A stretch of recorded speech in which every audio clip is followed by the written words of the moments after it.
He loved sports, he loved the Gators especially, loved to travel, loved boating, loved dogs. Donald Boyd's son loved a lot of things in life, but one of his greatest loves was to help people. And that was his passion. Boyd said Kyle struggled with an addiction to drugs during college.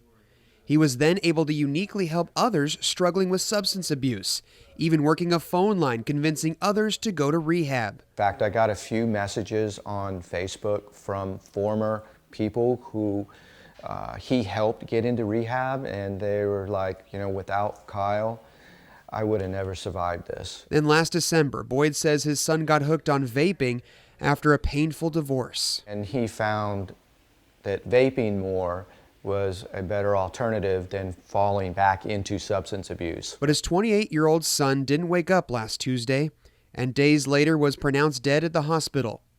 Hospital staff told Boyd and his family that vaping likely caused Kyle's death. X-rays of his lungs seemed to confirm it. It was like his lungs were not there. You could just see a little bit of darkness, but the rest of it was just gone. He died because he thought vaping was safe. But even in death, Kyle is still helping others, his organs saving 4 other lives. And his heart went to Georgia, and the 3 other organs stayed here in Orlando. And instead of flowers, the family is asking for donations to an organization which helps people with addictions. Boyd hopes Kyle's story will help even more people by warning them of possible dangers of vaping. We can get the word out on his behalf to not let your children fall prey to vaping as a okay habit. I think if we could just save one person, that'd be unbelievable. Hundreds of volunteers have been at it since 6 p.m. here at Ocoee High School, and right now they're packing up bread into carts to pack into meals to give to needy families this Thanksgiving Day. Now, again, like I said, they've been at it since 6 p.m. and they're packing food for more than 1,000 families.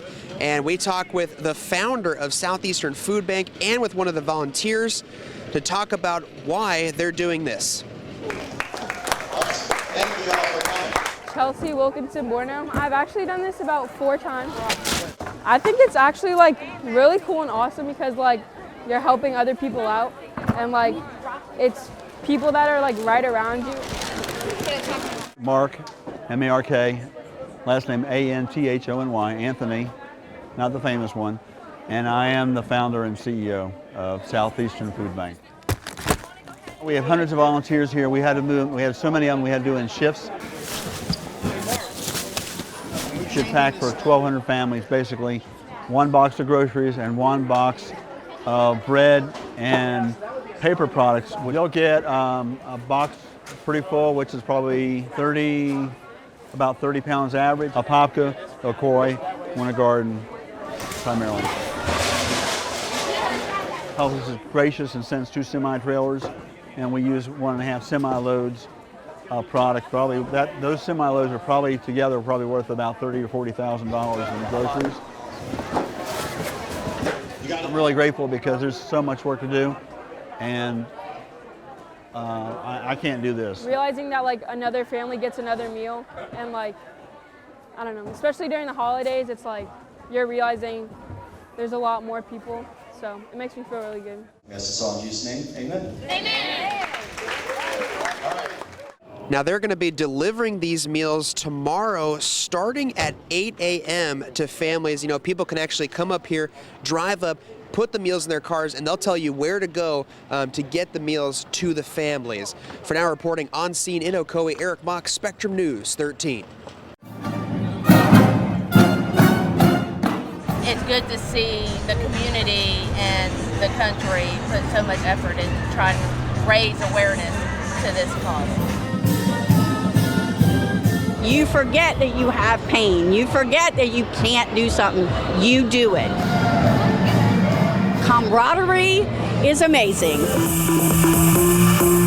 It makes me feel honored to be here, to be able to represent people that have not survived, but we're here in support of people who are surviving and raise more funds for more cures. Celebration and all this fundraising, it really hits home, really hits the heart. Yeah, go Eagles, baby, all day long! They know every ache, every pain, every issue, every problem that you have. they understand. If you've never been here to the Cure Bowl, it doesn't matter about the teams. We are supporting people with cancer and cancer survivors so we can have more survivors in the future. Birthdays are meant to be celebrated.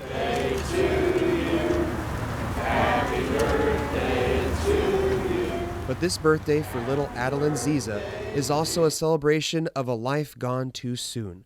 She would have turned 2 this New Year's Day. And she was sweet, and she was kind, and she was an angel that walked the world for a really short time. But she was a blessing and the greatest 17 months and 1 day of my life. Shannon Ziza was riding bikes with her husband and then 17-month-old daughter in June, when police say a driver allegedly on drugs ran onto the sidewalk and hit them, putting Shannon's husband Dane in a coma and killing Adeline. But Shannon had some good news to share about Dane. His trach is out.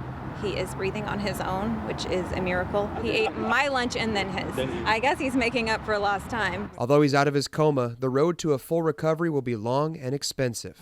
To have to choose between putting your husband in the best care possible versus keeping your house is a hard choice. And even with the more than $100,000 raised for the family on GoFundMe, they'll still need much more to get him back to normal. We will get him walking. We will get him back.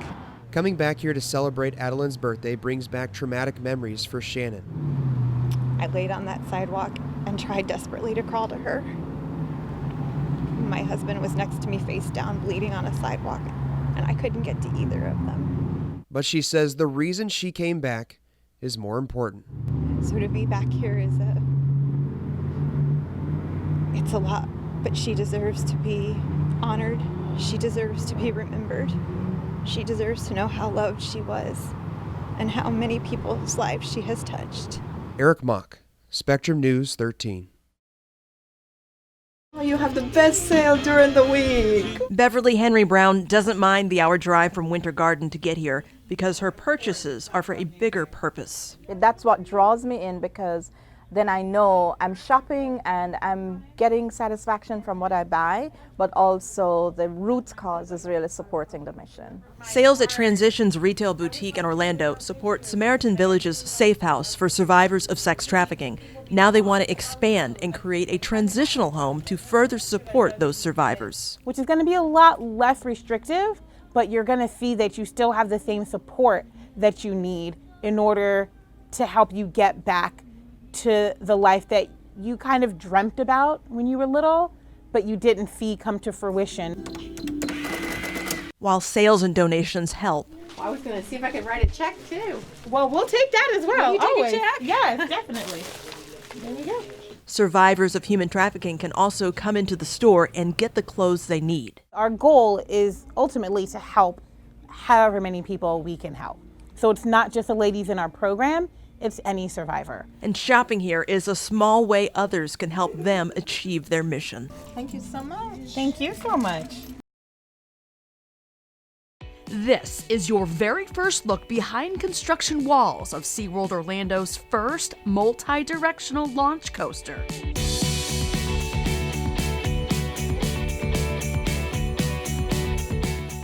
Icebreaker is taking shape fast. I was planning to take you all down there, but all this steel is brand new as of today. The hard part is what we call getting out of the ground. So that's all the foundations, all the underground work, all the utilities.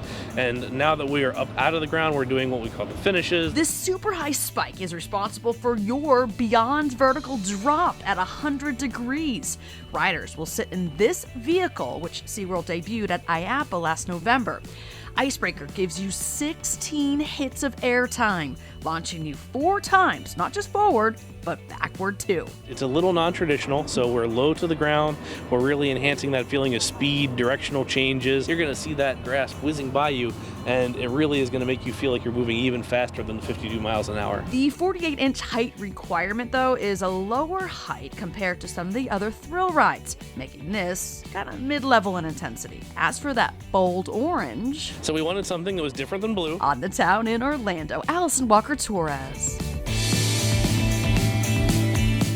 Spectrum, Bay News 9.